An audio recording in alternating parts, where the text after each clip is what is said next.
На високата стапка на неактивно население во државата која покажува колку лица способни за работа не бараат вработување, постојано забележува Светска банка при анализите на пазарот на трудот.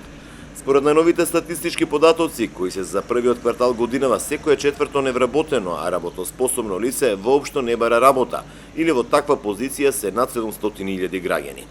Сепак, такви проблеми нема во југоисточниот регион, каде според последната публикација за регионите во Македонија што лани ја објави Државниот завод за статистика, со години наназад стапката на активност на работоспособното население се движи малку под 70%, а вработени се повеќе од 60%.